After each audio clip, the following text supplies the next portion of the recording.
आज तक करीब 7,000 से भी ज्यादा लोग दुनिया के सबसे ऊंचे पहाड़ माउंट एवरेस्ट पर चढ़ चुके हैं। लेकिन एक ऐसा पहाड़ भी है जो माउंट एवरेस्ट से हजारों मीटर्स छोटा है और दुनिया के 100 सबसे ऊंचे पहाड़ों में भी नहीं आता। लेकिन फिर भी इस पर चढ़ने की हिम्मत आज तक किसी ने नहीं की, यहां तक कि सबसे एक्सपीरियंस्ड माउंटेनियर्स ने भी नहीं। यह पहाड़ है कैलाश पर्वत। कैलाश पर्वत एक ऐसी रहस्यमयी जगह है जो सदियों से कई अनसुलझे रहस्यों और अजीब घटनाओं का केंद्र बना हुआ है। यह पहाड़ न सिर्फ धार्मिक दृष्टि से खास है, बल्कि इसके रहस्य इतने गहरे हैं कि साइंस भी आज तक उन्हें पूरी तरह से नहीं समझ पाई है। आखिर इस पहाड़ में ऐसी क्या खास बात है कि आज तक कोई भी इस पहाड़ के शिखर तक नहीं पहुंच पाया है?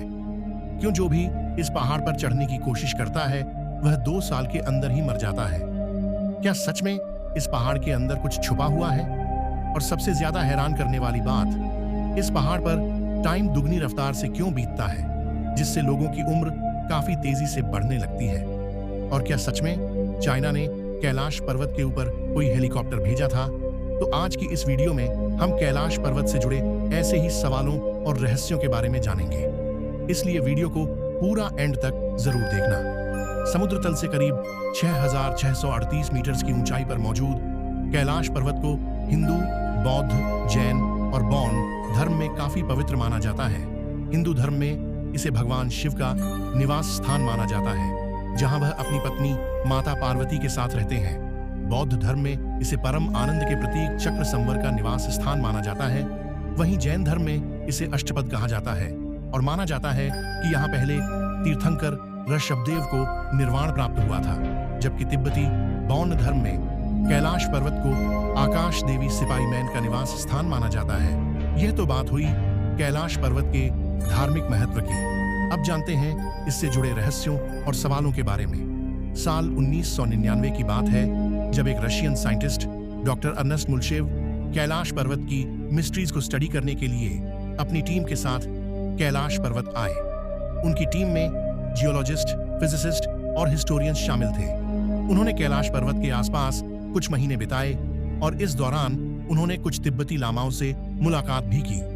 आखिर में वह इस कंक्लूजन पर पहुंचे कि कैलाश पर्वत असल में एक पहाड़ नहीं, बल्कि एक मैनमेड पिरामिड है जिसे एंशिएंट टाइम्स में बनाया गया था। उन्होंने कैलाश पर्वत को पिरामिड्स ऑफ गीजा और मेक्सिको के टियोटनकन पिरामिड से भी जोड़ा और कहा कि यह सभी जगह अलौकिक शक्तियों का केंद्र है। मुल्डा शेफ ने यह भी दावा किया कि कैलाश पर्वत के आसपास 100 से भी ज्यादा पिरामिड्स जैसी संरचनाएं बनी हुई हैं, जिसे उन्होंने सिटी ऑफ पिरामिड्स कहा है। इसके अलावा मोल्डा शेफ ने अपनी इस पूरी कैलाश यात्रा के बारे में एक बुक भी लिखी थी जिसका नाम है where do we come from. और इस बुक में उन्होंने लिखा है कि रात की खामोशी में उन्हें पहाड़ के अंदर से एक अजीब सी फुसफुसाहट सुनाई देती है। और एक रात तो अपने 2 साथियों के साथ उन्होंने साफ साफ पत्थरों के गिरने की आवाज भी सुनी, जो हैरतअंगेज तौर पर कैलाश पर्वत के अंदर से आ रही थी। वो लिखते हैं कि उस समय उन्हें ऐसा लग रहा था जैसे कैलाश पर्वत के अंदर कोई रहता हो। कैलाश रीजन के सबसे हैरान करने वाले एक्सपीरियंसेस में से एक है यहाँ समय का तेजी से बीतना।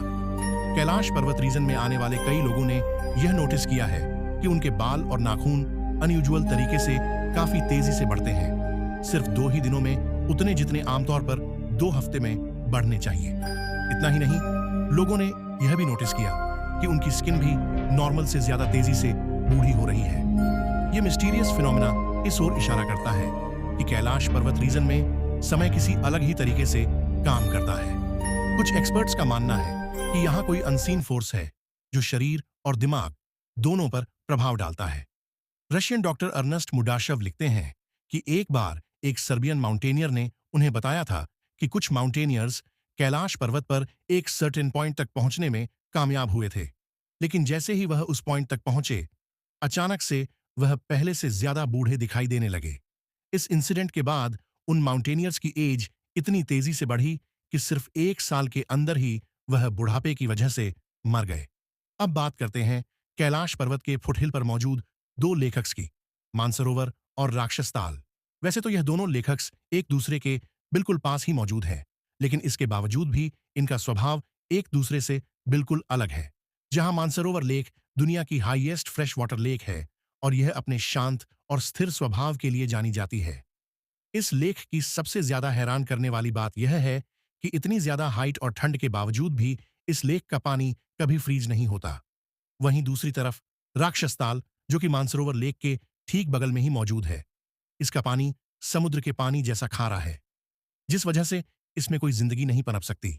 इसके अलावा इस लेखक के आसपास कोई वेजिटेशन भी नहीं होता और इसमें लगातार लहरें आती हैं। अब यहां सोचने वाली बात यह है कि एक ही क्लाइमेटिक कंडीशन, एक ही ज्योग्राफिकल रीजन में होने के बावजूद भी ये दोनों लेखक्स एक दूसरे से इतनी अलग क्यों हैं? तो अगर साइंस की माने तो मानसरोवर लेक में ग्लेशियर्स का पिघलता हुआ पानी आता है, जो इसे फ्रेश रखता है। इसके अलावा इस लेक में पानी के बाहर निकलने के लिए एक आउटलेट भी है, जिससे पानी की क्वालिटी बनी रहती है। लेकिन वहीं राक्षस ताल में पानी के बाहर निकलने के लिए ऐसा कोई आउटलेट नहीं है,